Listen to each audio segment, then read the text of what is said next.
नमस्कार, मैं वीरेंद्र कुमार अधिवक्ता सभी दर्शकों श्रोताओं को मेरा प्यार भरा नमस्कार, सत श्री अकाल, जोहार।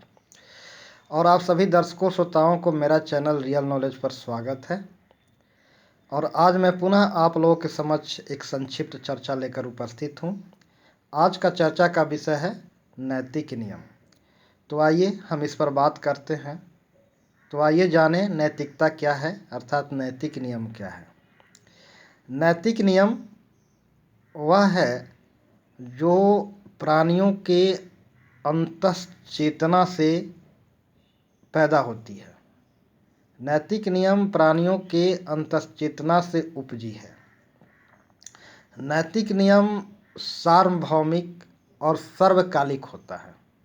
यह ब्रह्मांड के सभी जगहों पर एक समान और ब्रह्मांड के इस प्रकृति के सभी घटकों पर समान रूप से लागू होता है। और यह सर्वकालिक भी होता है, यानी यह हर काल में एक समान होता है और हर समय हर युग में एक जैसा होता है। नैतिक नियम एक सीमा, देश के सीमा तक ही बंधा हुआ नहीं है।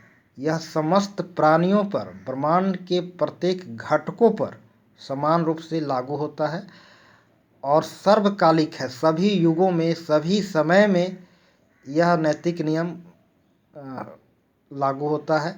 सभी युगों में एक समान होता है, सभी समय में एक समान होता है। नैतिक नियम अंतःचेतना से उपजता है। नैतिक नियम का स्रोत अंतःचेतना है और प्राकृतिक नियम, जिसे आर्टिफिशियल लॉ कहते हैं, ये राज्य के व्यवस्थापिका द्वारा बनाया जाता है, जो राज्य के नागरिकों को नियमित, नियंत्रित और अनुशासित करता है। जो एक देश सीमा के भीतर सीमाबद्ध होता है, यानी अपने राज्य के नागरिकों के नियमित, नियंत्रित करने के लिए बनाई गई विधि, संविधि या उसको आर्टिफिशियल लॉ कहेंगे, जो व्यवस्थापिका द्वारा स्थापित होता है। नैतिक नियम मनुष्य के हृदय स्थल पर ईश्वरीय प्रेरणा से नैतिक नियम इस ब्रह्मांड के सभी कणों पर समान रूप से लागू होता है और समस्त प्राणियों के हृदय स्थल पर ईश्वरीय प्रेरणा से उसके प्रकृति के रूप में उल्लेखित है। नैतिक नियम एक बीज है जिससे आर्टिफिशियल व्यवस्थापिका द्वारा निर्मित नियम रूपी पौधा उगता है। नैतिक नियम एक भूमि है जहाँ पर आर्टिफिशियल लॉ व्यवस्थापिका द्वारा निर्मित, राज्य के व्यवस्थापिका द्वारा निर्मित नियम रूपी पौधे उगते हैं। नैतिक नियम एक शरीर में एक सर के समान है, सिर के समान है, तथा आर्टिफिशियल लॉ एक धड़ के समान है।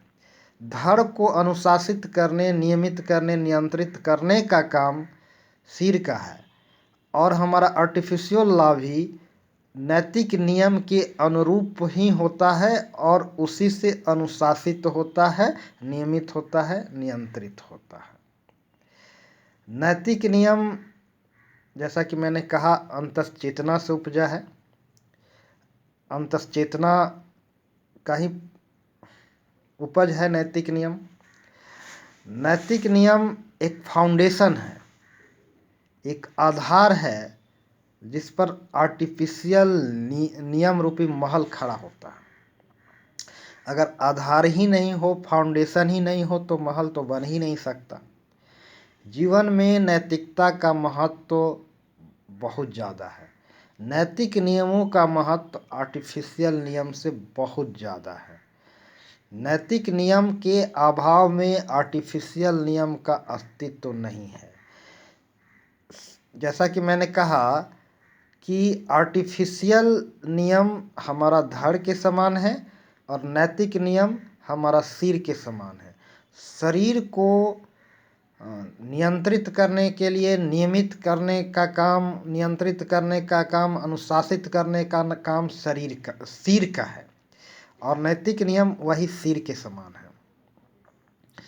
नैतिक नियम सर्वकालिक है, यह सर्वकाल में एक समान रहता है। ऐसा नहीं है कि नैतिक नियम त्रेता युग में अलग रहा होगा, सतयुग में अलग रहा होगा और कलयुग में अलग है। हर काल में एक जैसा, हर समान होता है। और नैतिक नियम और प्राकृतिक नियम, नेचुरल नियम जिसको हम लोग बनाते हैं, जिस राज्य की व्यवस्थापिका द्वारा बनाई जाती है, ये परिवर्तनशील है, बदल भी सकता है समय सिचुएशंस के आधार पर, परिस्थिति के आधार पर। लेकिन फाउंडेशन आर्टिफिशियल नियम का नैतिक नियम ही होता है, वही आधार होता है, उसी पर आर्टिफिशियल लॉ अवलंबित होता है। अगर नैतिक आधार खिसक जाए तो आर्टिफिशियल लॉज का कोई महत्व नहीं रह जाता है, कोई अहमियत नहीं रह जाती है। और ध्यान देने योग्य बात है कि हम में से ज़्यादातर लोग नैतिक नियमों का अहमियत नहीं देते और आर्टिफिशियल लॉ पर ही अपना ज़्यादा ध्यान केंद्रित करते हैं, उसी का ज़्यादा महत्व देते हैं। जबकि नैतिक नियम ही आर्टिफिशियल लॉ का फाउंडेशन है। अगर फाउंडेशन नहीं रहेगा तो आर्टिफिशियल लॉज रूपी महल तो खड़ा हो ही नहीं सकता है, बिना फाउंडेशन का महल बन ही नहीं सकता है। तो जीवन में नैतिकता ज़्यादा अहमियत देने योग्य है, नैतिकता का ही ज़्यादा महत्व है। नैतिक नियम आर्टिफिशियल लॉ का फाउंडेशन है। और नैतिक नियम एक भूमि है जिस पे आर्टिफिशियल नियम रूपी पौधे उग रहे हैं। भूमि के बिना पौधे तो उग नहीं सकता। और मैं यह कहना चाहूँगा कि नैतिक नियम समस्त ब्रह्मांड के समस्त कणों पर समान रूप से लागू होता है, सभी कणों पर समान रूप से लागू होता है। Even the each and every creatures, सभी प्राणियों पर समान रूप से लागू होता है। अब यहाँ आपके मन में एक प्रश्न खटक रहा होगा कि क्या जो पशुओं के लिए जो कृत्य ह्यूमन बीइंग्स के लिए नैतिक हो सकता है, तो पशुओं के लिए भी नैतिक होना चाहिए अगर नैतिक नियम सब पर समान रूप से लागू होता है तो। जैसे मान लीजिए कोई व्यक्ति यदि हत्या करता है तो वह अपराध है, पाप है, वह अनैतिकता है, नैतिक नियमों का उल्लंघन है। लेकिन यदि कोई पशु, मांसाहारी पशु, अपने आहार प्राप्त करने के लिए किसी दूसरे पशुओं को हत्या करता है अपने आहार प्राप्त करने के लिए, तो क्या वह भी नैतिकता का उल्लंघन होगा? जैसा कि मैंने कहा कि नैतिक नियम सभी प्राणियों पर समान रूप से लागू होता है, एक समान लागू होता है। तो यहाँ एक प्रश्न खटक रहा है कि अगर नैतिक नियम सब पर समान रूप से लागू होता है तो ह्यूमन बीइंग्स के लिए हत्या पाप हो सकता है, तो पशुओं के लिए क्यों नहीं हो सकता? दूसरा प्रश्न यह खटक होता है कि जैसा कि कहा गया कि नैतिक नियम अंतस चेतना से उपजती है, अंतस चेतना की उपज है, तो हमारी अंतस चेतना और अन्य प्राणियों की अंतस चेतना, ह्यूमन बीइंग की अंतस चेतना और अन्य प्राणियों की अंतस चेतना क्या अलग अलग होती है? विचारणीय प्रश्न है, समझने योग्य प्रश्न है। सभी में अंतस चेतना एक ही है और नैतिक नियम अंतस चेतना का प्रतिनिधित्व करता है और अंतस चेतना से उपजती है। और नैतिक नियम समान इच्छा का प्रतिनिधित्व करता है। रूसो के विचार से आपको यह जानकारी मिलेगी। रूसो ने समान इच्छा के सिद्धांत को प्रतिपादित किया था। तो रूसो कि मैं यहाँ चर्चा इसलिए कर रहा हूँ, समान इच्छा की बात जब आई है तो रूसो को नाम लेना जरूरी हो गया। तो नैतिक नियम हमारा समान इच्छा का प्रतिनिधित्व करता है और नैतिक नियम समस्त प्राणियों से हितबद्ध होता है, समस्त जीवों से हितबद्ध होता है, यानी सबके मंगल, सबके कल्याण और सबका हित से संबंधित होता है। नैतिक नियम हम सबके समान इच्छा का प्रतिनिधित्व करता है। तो मैं यहाँ यह समझाने के लिए, यह बात कहने के लिए विवश हूँ कि नैतिक नियम समान इच्छा का प्रतिनिधित्व होता है। जैसा कि एक मन में जो मैंने अभी प्रश्न उत्पन्न हुआ, आप लोगों सभी को हृदय में यह प्रश्न उठा होगा कि अगर नैतिक नियम सबके लिए समान है, सब पर समान रूप से लागू होता है और सबकी अंतश्चेतना एक ही है और नैतिक नियम अंतश्चेतना से उपजता है, तो जो पशुओं के लिए, जो हिंसक पशु हैं, वो अपने आहार प्राप्त करने के लिए यदि दूसरे पशुओं को हत्या करते हैं तो क्या वह पाप है? तो नैतिक नियम का जब परिभाषा की जब मैं बात कर रहा हूँ, तो एक कृत्य जब ह्यूमन बीइंग्स के लिए पाप हो सकता है तो फिर पशु के लिए पाप क्यों नहीं हो सकता है? क्योंकि अंतश्चेतना तो सब में एक ही है। यहाँ प्रश्न उत्पन्न होता है। लेकिन मैंने कहा कि नैतिक नियम अंतश्चेतना से उपजती है और सभी प्राणियों में अंतश्चेतना एक ही है। अंतश्चेतना सब में एक ही है और हमारा सामान्य इच्छा का प्रतिनिधित्व करता है। हाँ, तो अंतश्चेतना की एक खासियत होती है, उसकी एक विशिष्टता होती है, एक खासियत है। अंतश्चेतना का एक गुण है, एक अभिलक्षण है कि वह एक साथ अनेक कामों को कर सकता है, एक साथ अनेक कर्मों को कर सकता है। जैसे मान लीजिए एक व्यक्ति गाड़ी चला रहा होता है, दूसरी ओर गाना भी सुन रहा होता है, तीसरी ओर अपने आँख से रोड के आसपास के दृश्यों को देख भी रहा होता है। तो अंतश्चेतना जो है उसकी एक खासियत है, विशिष्टता है कि एक साथ अनेक कामों को कर सकता है, बहुत सारे काम एक साथ वह निष्पादित कर सकता है। जैसे कि कोई व्यक्ति अपने रूम में बैठ करके, कमरे में बैठ करके टीवी पर चल रहे कुछ कार्यक्रम का भी आनंद ले रहा होता है और साथ में कुछ भोजन भी कर रहा होता है, भोजन का भी आनंद ले रहा होता है। एक साथ अनेक कर्मों को निष्पादित कर सकता है अंतश्चेतना। अंतश्चेतना की यह विशेषता है, अंतश्चेतना की यह खासियत है। जैसे कि एक माँ अपने बच्चों को दूध भी पिला रही होती है अपने गोद में ले करके, और फसलों को, जो खेतों में उपजा है, अन्न के फसलों को, अनाज के फसलों को, सब्जियों को काट रही होती है, उखाड़ रही होती है और अपने बच्चों को दूध भी पिला रही होती है। तो अंतश्चेतना अनेक साथ अनेक कर्मों को कर सकता है, उसकी यह विशेषता है, उसकी खासियत है। जैसे कि आप एक साथ देख भी सकते हैं, सुन भी सकते हैं, बोल भी सकते हैं, सूंघ भी सकते हैं और आसपास के वातावरण में जो शीतलता है, उष्णाहट है, उसका भी महसूस कर सकते हैं।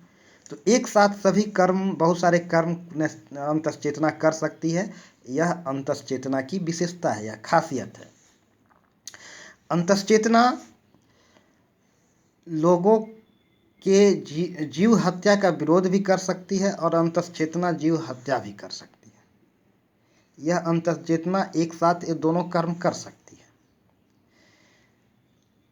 अंतश्चेतना जान माल की सुरक्षा और समस्त प्राणियों की अस्तित्व और उसके विकास के निमित्त वे सभी कार्य करते रहता है जो उचित होता है। अंतश्चेतना का उद्देश्य इस प्रकृति में विद्यमान सभी प्रजाति के प्राणियों के उत्तरजीविता को कायम रखना है, सभी के हित और सभी के मंगल के उद्देश्य को पूर्ति करना होता है। जैसा कि मैंने कहा कि अंतश्चेतना एक साथ अनेक कर्मों को, अनेक कार्यों को निष्पादित कर सकता है और हमारा, जिसको हम इस नैतिक नियम भी कह सकते हैं जो अंतश्चेतना से उपजती है, इसको नेचुरल लॉ भी कह सकते हैं, प्राकृतिक नियम नेचुरल लॉ भी कह सकते हैं, जो आर्टिफिशियल लॉ के आधार है, आधार फाउंडेशन होता है। जैसे कि मान लीजिए कोई व्यक्ति का अस्तित्व के लिए आहार जरूरी है, बिना आहार को तो जिंदा नहीं रह सकता है। और यदि जो मनुष्य के पास एक ऑप्शन है कि जीवित रहने के लिए वह जीवों का अपना आहार न बना करके वनस्पतियों को भी आहार बना सकता है, और वो वनस्पतियों को आहार बना करके अपनी उत्तरजीविता को कायम रख सकता है। लेकिन कोई हिंसक पशु जिनका आहार सिर्फ और सिर्फ दूसरे जीवों से ही प्राप्त करना है और उसके पास कोई ऑप्शन नहीं है, दूसरा कोई ऑप्शन नहीं है, तो ऐसे परिस्थिति में अपनी उत्तरजीविता को कायम रखने के लिए, अपने आने वाले अपने प्रजाति के अस्तित्व को कायम रखने के लिए वह जरूरी हो जाता है अपना आहार प्राप्त करना। क्योंकि भूख भीतर से उत्पन्न होता है, जिसको मिटाया नहीं जा सकता, भीतर से आता है। भूख प्यास भीतर से जगता है, अंतश्चेतना से उपजती है। तो उस भूख क्षुधा के भूख को शांत करने के लिए वही एक और एकमात्र विकल्प होता है, दूसरी रास्ता नहीं बचता है। और यदि हम दूसरा कोई उपाय ही नहीं बचा है तो एक ही उपाय, फिर एक दो ही बातें उत्पन्न होती है, या तो हम अपना अस्तित्व को मिटा लें या नहीं तो आहार प्राप्त करने के लिए दूसरे जीवों को शिकार करें। तो जो हिंसक पशु हैं, अपने आहार प्राप्त करने के लिए उनके पास कोई दूसरा अस्तित्व नहीं बचता है, वह दूसरे जीवों को शिकार बनाते हैं। तो जो नियम पशुओं के लिए बनाई गई है, मनुष्यों के लिए बनाई गई है, वो एक दूसरे से थोड़ा अंतर है, लेकिन उसका फाउंडेशन, उसका आधार, उसका फाउंडेशन नैतिकता ही है, अंतश्चेतना ही है, जिस पर अनेक प्रकार के वृक्ष खड़े हो रहे हैं, जिस पर अनेक प्रकार के लॉज खड़े हो रहे हैं, अनेक प्रकार के लॉज रूपी पौधे प्रस्फुटित हो रहे हैं। वह एक ही भूमि है, नैतिकता एक ही भूमि है। तो अंतश्चेतना उसका आधार है, पशुओं के लिए अलग है और प्राणी मनुष्य ह्यूमन बींग्स के लिए अलग है, सबके लिए अलग है। लेकिन अंतश्चेतना ही उसका फाउंडेशन है, अंतश्चेतना ही उसका भूमि है जहाँ से उपज रहा है। और इसलिए ये अंतश्चेतना सभी प्राणियों पर समान रूप से लागू होता है। सभी अंतश्चेतना से निकली हुई नियम, जिसको नैतिक नियम कहते हैं, सभी प्राणियों पर समान रूप से लागू होता है, सब पर एक समान लागू होता है अंतश्चेतना से जो नियम बनती है। अब जरा हम यहाँ और थोड़ा विस्तार से समझाने का प्रयास करेंगे कि जैसे मान लीजिए, यदि किसी भोजन, जैसे मान लीजिए कि आपके पास कोई ऑप्शन नहीं है जीवित रहने के लिए, तो अंतश्चेतना से जो प्रेरणा मिल रही है, उसी प्रेरणा स्वरूप हम काम करते हैं। अंतश्चेतना से जो प्रेरणा मिलता है, और उसी अंतश्चेतना से प्रेरणा पा करके हिंसक पशु दूसरे पशुओं को शिकार करके अपना आहार प्राप्त करते हैं। तो नैतिक नियम सभी प्राणियों के लिए, सभी जीव जंतुओं के लिए एक समान होता है। लेकिन वही नैतिक नियम, कुछ ऐसे नियम हैं जो पशुओं और ह्यूमन बींग्स और अन्य प्राणियों में एक दूसरे से भिन्नता प्रदान करता है। या आखिर मनुष्य मनुष्य ही होगा, प्रकृति ने मनुष्य को मनुष्य बनाया है, उसे पशु नहीं होना है।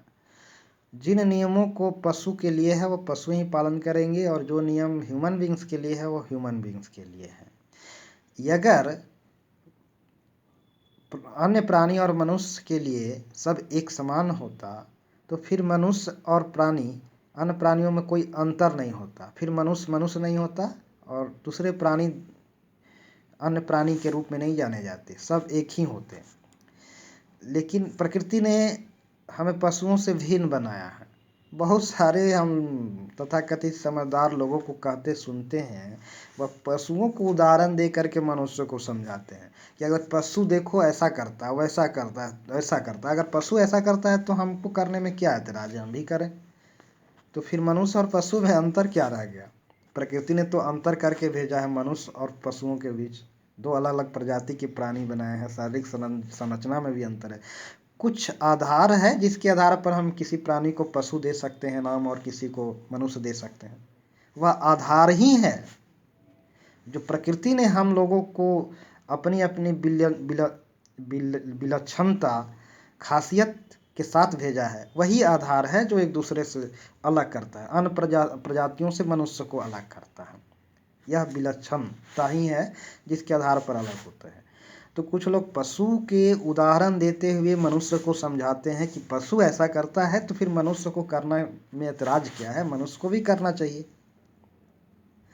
यह समझने योग्य बात है कि यदि हम पशु को ही अपना आदर्श मान लें तो फिर हम भी पशु ही बन जाना है और पशु के अनुरूप आचरण करना है। अक्सर लोग पशु को ही अपना आदर्श मानने पर तुले हुए हैं और पशुवत आचरण भी कर रहे हैं। मनुष्य होने की चेतना उनमें विकसित नहीं हो रही है, मनुष्य बनने का प्रयास भी नहीं कर रहे हैं। तो आइए हम और विस्तार से इस बात को जानें कि नैतिक नियम सभी मनुष्यों पर, सभी समस्त प्राणियों पर समान रूप से लागू होता है।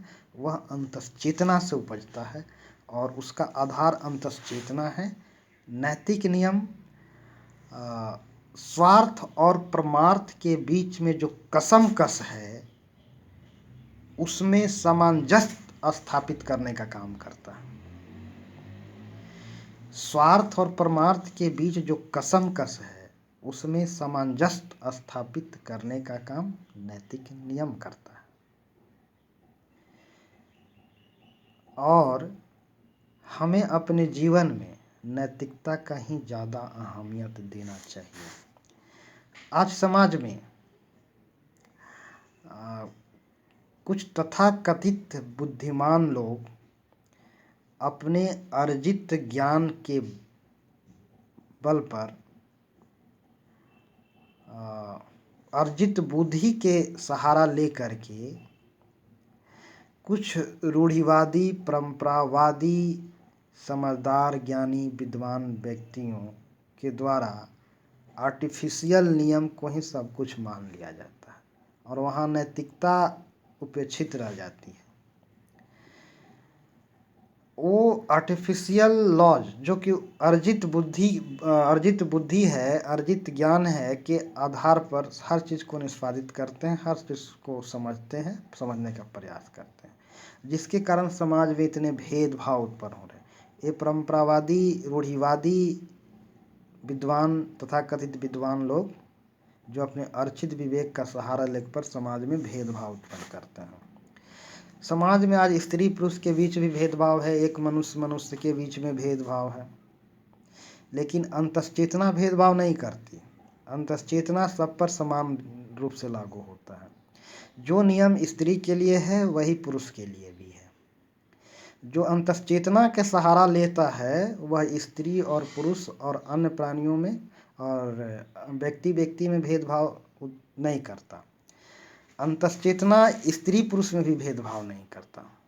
अंतश्चेतना हर वो कार्य के बिना भेदभाव का विरोध करता है जो गलत होता है, चाहे वह कार्य किसी व्यक्ति द्वारा निष्पादित किया जाए, चाहे वह स्त्री के द्वारा निष्पादित किया जाए, चाहे पुरुष के द्वारा निष्पादित किया जाए। आज हम स्त्री पुरुष में भी भेदभाव देख रहे हैं। कहीं स्त्रियों को ज़्यादा अहमियत दी जा रही है तो कहीं पुरुषों को, कहीं पुरुष प्रधान समाज है तो कहीं स्त्री प्रधान समाज होता था, अभी तो नहीं है, लेकिन स्त्रियों को कहीं कहीं ज़्यादा अहमियत देता है, स्त्रियों को ज़्यादा उदाहरण देता है कि देवी दुर्गा ये हैं वो है, लेकिन उसके सामने पुरुष को कोई संज्ञा नहीं। मानते हैं स्त्री देवी स्वरूप है, सब कुछ है, तो पुरुष भी देवता है, वह राम श्री कृष्ण हो सकते हैं। तो भेदभाव जो हमारे समाज में कहीं पुरुष को ज़्यादा, पुरुष प्रधान समाज में अहमियत दिया जा रहा है, असलियत और स्त्रियों को छोटा समझी जा रही है। ये भेदभाव समाज में क्यों उत्पन्न हुआ? वो परंपरावादी, रूढ़िवादी कुछ विद्वान तथा कथित विद्वान जो अपने अर्जित विवेक के आधार पर भेदभाव करते हैं। शास्त्रों में ये कही गई है, लोगों से यह कहा गया है, वो कहा गया, वो कहा, और अंतश्चेतना की ओर ध्यान नहीं देते। अंतश्चेतना भेदभाव नहीं करता। अंतश्चेतना हर बुरे कर्मों को विरोध करता है, चाहे वह किसी के द्वारा किया जाए, चाहे वह बिना भेदभाव के। और मैं तो अंतश्चेतना का पुजारी हूँ और जहाँ ज़रूरत हुआ मैंने हर वो बुरे कर्मों को विरोध किया बिना भेदभाव के। और कुछ लोग मुझे हमारा विरोधी भी हुए तो इसका मुझे प्रभाव कोई फर्क नहीं पड़ता। हम अंतश्चेतना के आधार पर जीना चाहते हैं और समाज में व्याप्त व समस्त कृत्यों जो समाज हित के विरोधी होता है मैं उसका विरोध करता हूँ और मैं करता रहूँगा। यह हर समाज सेवकों को, हर बुद्धिजीवियों को, प्रबुद्ध जनों को यह नैतिक दायित्व है। और जहाँ हुआ मैंने वैसा किया। किसी समय किसी व्यभिचारिणी स्त्री का, दुराचरणों का मैंने विरोध किया तो तथाकथित परंपरावादी, रूढ़िवादी कुछ समझदार पुरुषों ने मेरे ऊपर हम आपत्ति जताई। मैं उन लोगों से पूछना चाहता हूँ कि अंतश्चेतना भेदभाव करता है? नहीं, अंतश्चेतना सिर्फ सही और गलत देखता है, और अंतश्चेतना से किया गया कार्य कभी गलत नहीं होता। आपकी बुद्धि का अस्तित्व कुछ नहीं है, वह क्षणिक है। और बुद्धिमान पुरुष, जिसे आप बुद्धिमान कहते हैं, वही तरह तरह की बातें कर रहे हैं। और अंतश्चेतना, जिसको हम नासमझ भी कहते हैं, जो अंतश्चेतना का सहारा ले रहे हैं, आजकल तथाकथित समाज में नासमझ का सहारा क्या उपाधि दी जा रही है, लेकिन वह अंतश्चेतना के द्वारा काम किया जा रहा। अंतश्चेतना भेदभाव नहीं करता है।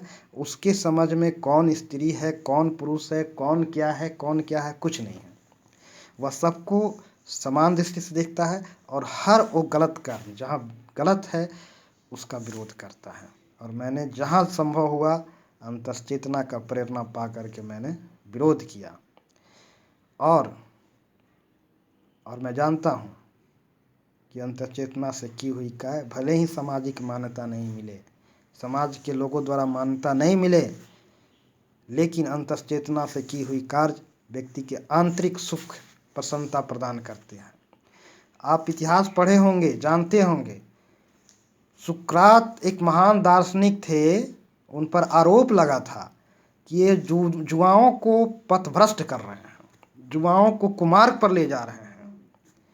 लेकिन सुकरात का कृत्य अंतश्चेतना के प्रेरणा से हो रही थी, और वो मौजूदा विधियों को, कानूनों को, परंपराओं को विरोध किया, जिसके कारण उन पर मुकदमा चला था। और मुकदमा चलने के कारण, मुकदमा में यह सभासदों ने, उस समय के तथाकथित रूढ़िवादी, परंपरावादी, अपने अर्जित विवेक के आधार पर कुछ विद्वान जजों ने और सभासदों ने बहुमत से सुकरात को दोषी करार देकर मृत्युदंड की सजा सुनाई थी। सुकरात के विरोध में 281 मत पड़े थे, और समर्थन में 220 मत पड़े थे, यानी बहुमत ने सुकरात को दोषी माना। आज के तथाकथित बहुमत भी, जिसके साथ जन समर्थन है, वह जरूरी नहीं है कि उनका निर्णय सही होगा। महाभारत का भी उप उदाहरण देख सकते हैं। बहुसंख्यक सेनाएं, बहुसंख्यक लोग कौरवों के साथ थे, लेकिन अंतश्चेतना से ली गई काम हमेशा आंतरिक सुख और प्रसन्नता प्राप्त देता है। सुकरात ने अंतश्चेतना का सहारा लेते हुए विष के प्याला को सहस्र स्वीकार किया और पिया, और आज इतिहास में अमर रहे। तो मैं यहाँ कहना चाहता हूँ कि नैतिक नियमों का ज़्यादा अहमियत देना चाहिए। नैतिकता ही जीवन का आधार है, जो अंतःप्रेरणा से उपजी है और समस्त प्राणियों पर समान रूप से लागू होता है। और नैतिक नियम समस्त प्रजातियों के उत्तरजीविता के लिए, समस्त प्रजातियों के अस्तित्व के लिए जरूरी है। पशुओं अपने क्षुधा के भूख को शांत, हिंसक पशु अपनी क्षुधा के भूख को शांत करने के लिए दूसरे पशुओं को आहार बनाते हैं, तो उनकी अंतःप्रेरणा होती है। और एक मनुष्य के पास विकल्प है, वह दूसरे प्राणियों को वध किए बिना भी अपनी उत्तरजीविता कायम रख सकता है। वह वनस्पतियों को अपना आहार बनाकर भी अपना जीवन कायम रख सकता है, लेकिन पशुओं को, हिंसक पशुओं के पास यह विकल्प नहीं है। इसलिए उसके लिए वही जरूरी होता है, उसके लिए वही नैतिकता होती है, उसके लिए वही अंतःप्रेरणा होता है। क्योंकि मैंने कहा, अंतश्चेतना एक साथ अनेक कर्मों को निष्पादित करने में समर्थ है। जैसे कि एक मनुष्य एक साथ देख भी सकता है, सूंघ भी सकता है, बातें कर भी सकता है, हाथ पैर भी चला सकता है। यह सारी क्रियाएं अंतश्चेतना से प्रेरणा होती है। आँख की क्या सत्ता है कि कुछ देख सके, मुंह की क्या सत्ता है कि बोल सके, नाक की क्या सत्ता है कि सूंघ सके, कुछ गंध प्राप्त कर सके, कान की क्या सत्ता है कि वह आवाज़ सुन सके। ये सारी कर्म अंतश्चेतना की है जो एक साथ अनेक कर्मों को निष्पादित कर रही है। तो अंतश्चेतना एक तरफ जीवन की रक्षा करता है, दूसरी तरफ जीवों की हिंसा के लिए भी प्रेरित करता है। उसका उद्देश्य भी किसी जीव की रक्षा ही है, उसका अस्तित्व को कायम रखना है। तो ब्रह्मांड में सभी प्रजातियों का अस्तित्व कायम रहे, उसका उत्तरजीविता कायम रहे, इस उद्देश्य से यह प्राकृतिक नियम, नैतिक नियम अपना कार्य निष्पादित करता है। और इसी को हम नैतिक नियम कहते हैं, इसी को नैतिकता कहते हैं। और नैतिक नियम का ज़्यादा अहमियत है वह प्राकृतिक नियम का, नैतिक नियम अर्थात प्राकृतिक नियम का नैतिक नियम, प्राकृतिक नियम, आर्टिफिशियल लॉ जो हमारे राज्य के व्यवस्थापकों द्वारा बनाया जाता है उसका फाउंडेशन है। और मैं अब अपना वक्तव्य समाप्त करता हूँ। और मैं अपना वक्तव्य युवाओं, देशभक्तों, समाज सेवियों की प्रेरणा स्रोत रहे दशरथ मांझी के यह प्रेरणापूर्ण वाक्य से करना चाहता हूँ कि जब तक तोड़ूंगा नहीं, छोड़ूंगा नहीं। जय हिंद।